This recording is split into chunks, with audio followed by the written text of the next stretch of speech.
Pictures up. Here we go. B-mark. Fire in the hole, guys. Action.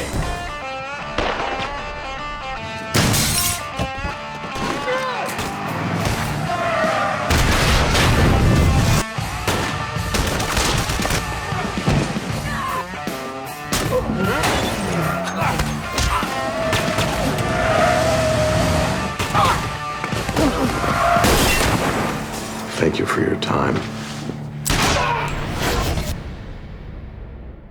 Coming up with some kind of stunt sequence, we will write a sequence and have an idea in mind, and we'll sketch it out, but it's so fluid because of the schedule and how quickly we have to move. What we do is we give them the script of what we think it could be. And quite honestly, I'm not always sure what we're going to get back. You can try to be as specific as you want on the page with how you see these fun action set pieces, but production really looks at it economically and says, what is the best way we can actually do something like this? And the results that have shown up on screen have been fantastic. When they wrote the chariot race, what was in the script was Ben-Hur has a chariot race, Ben-Hur wins. You write the biggest possible sequence you can write, and then through the process of production, and you sit down, you have these calls, and you say, we're not making a Jason Bourne movie, and you end up on a call with Court, our stunt coordinator, and he says, look, here's what we can do. All right, here we go. Here we go. Rolling. I don't spend a lot of time saying, going beat for beat as far as describing a fight. But I also do it with a certain knowledge that when I watch it, it's probably going to be very different than what I wrote. And it's probably going to be better. In our episode that we wrote where Samar's brother is revealed to be this terrorist, at the end when Samar is being taken away as a hostage, on the page I recall being pretty vague about that. We just wanted it to appear that it was an ambush, but suddenly, we're seeing the dailies and there's a guy on a boat and there's a guy coming up from under the dock and Baz is there and Dembe with the shades on, and it's all of this awesome imagery that was added to our very, we knew the important thing that happened in the plot was that Red was there to save the day. They get us as close as possible, and then they find a way to elevate it and make it something we didn't think it could be. Hold on.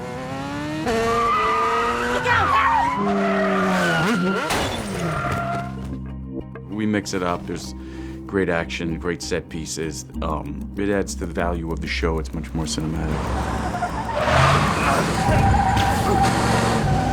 I do have like a stunt day every couple of weeks or a fight where it's a really cool sort of choreography, and it's like a dance but more, I don't know, kinetic. It's really fun. We did the dance.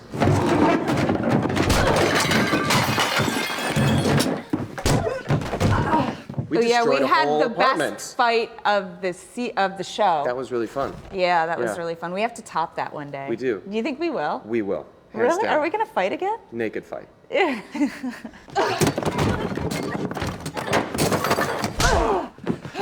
As much as Liz and Tom could want to try to have a life much the way they had before Reddington even showed up, or to start a new marriage, whether being honest with each other, that the world they lived in was never really going to allow that. When we started talking about what would a wedding be on the Blacklist, so it felt like, well, it should become weird and bloody and dangerous and all the characters that we love sort of packed into this one space. And so we decided to have it be sort of an improv moment. It's a moment that Liz decided, today's the day, let's do this, what are we waiting for? And what she doesn't know is that Solomon is coming for her. Get here. Tom. The one image that I just loved was Tom and Liz running out of the church, sort of ducking bullets rather than ducking, birdseed and rice. And so that idea felt very much like the show. And so we worked from there knowing they would be under attack and just tried to find an interesting way to get them there. Just with those images, you can kind of extrapolate all of the plot. Elizabeth. Really easily, and that was really great. So it was really exciting to see that brought to life. My name's Court Hessler. I'm the stunt coordinator for The Blacklist. You're gonna cross the tree. There'll be a camera there. Bring your gun up to shoot. You're gonna get a chest shot and back. Okay. Well, Court Hessler, our stunt coordinator, has won a couple Emmys. The guy is incredible. Court always has a fun, new way to try to do something just a little differently.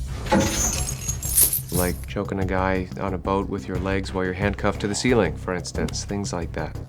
He sees what the fight is going to be, and then helps us who are not trained fighters to translate that into a way that makes sense for us. He's just very good about timing, about movement, it's really like, it's like dance. Today we're doing a continuation of a shootout, more towards the end of the shootout. We're making a escape plan for Liz and Tom. Ready for this? Yeah. What you're gonna see now is our cast coming out of the church in a hurry. Bad guys kind of coming in on them, surrounding them, and they're laying down fire, killing the bad guys so they can get out of here. When they blast out of the church, Izzy will go down first. Okay. Tom is gonna run. He comes around here. Just as he opens this door, I want you to break that bush right there, come around with your gun up. You're ready to blast. And he's just gonna go boom, boom, boom. And you're gonna drop backwards. Gotcha. So don't get yourself on the curb. Copy that. Yep. I do everything except for swim with sharks and wrestle alligators. But high falls, fights, you hit by cars, fall off bridges, buildings, you name it. For this, I hired a whole bunch of stunt people. We put what's called squibs on them, where you'll see bullet hits go off on them and blood packs go. I've driven the cars. I helped design building a ramp so they can drive down the stairs, and just the overall setup of the blocking of the scene with the director. But it can be fun, so it's boom, out here. Gotcha. Great. As far as falling back, whatever, it's all technique or whatever. So I roll off of this and land onto my back. Working with guns is very dangerous. Even blank guns, we take extreme precautions not to point them directly at each other. Blank guns can kill. Do that again. It looks like we're pointing directly at each other, but we're not. We're always aimed a little bit off.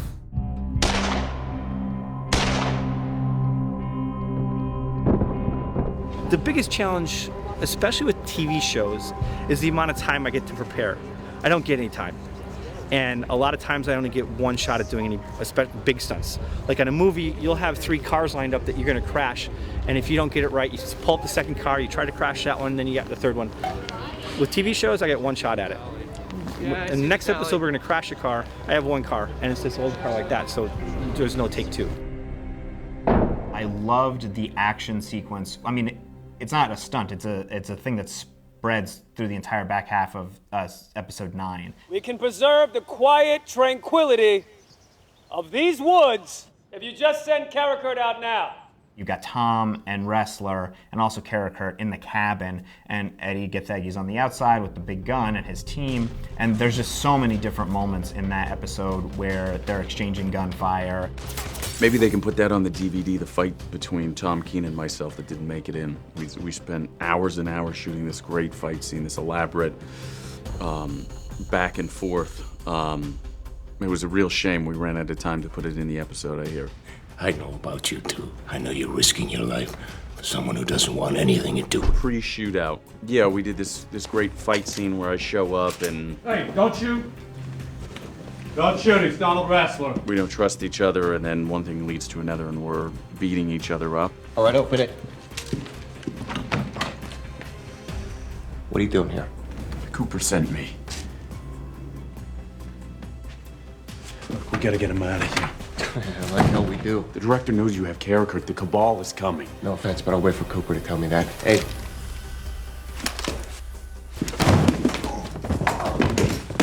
We did the whole thing. You know, we have these terrific stunt guys, but Cord kind of made it simple yet action-packed that Ryan and I could both do it, and they did a run-through with our stunt guys to get a certain piece of it. And then they backed off and they let us dance around and do our thing. And then at the very end of that sequence, it's like you think that Wrestler's given up his gun, and then out of nowhere, Cooper comes in. You should have listened to your friend. I figured you two could use some backup. Just getting out of the post office and my own office, Cooper's office, is fun. You get to be out in nature. We were in Staten Island for a lot of that. And I got to hit my good friend Eddie Gathegi over the head with the back of a gun. Good morning. I love action. I love writing the stunts and the set pieces, and I love anytime we can get Reddington out there in the field doing stuff is great. I love writing action for Dembe because Hisham is just amazing on screen. My favorite stunt was actually when I broke out of the cell that Mr. Solomon was keeping me in. And the great thing is Court actually had me come in a day before. and he had this guy I think was a professional fighter, and we actually rehearsed for about an hour, just the whole fight scene.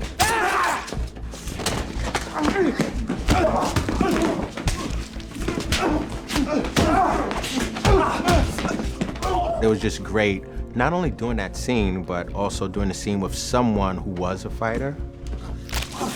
It took a while, but I guess the rehearsal the day before helped me trust that even if I was off, I wasn't going to get hit. You didn't have to hit me that hard. I wasn't part of the plan. Look at this weapon. For us to sit in LA, coming up with some kind of stunt sequence and tell them what to do in New York when we have no context of the locations and the time frame they have, the sort of way they build that sequence out to be more than just the 3 sentences we wrote on the page. It's just crazy to watch how that happens. It's so cool. I think we're good on that take.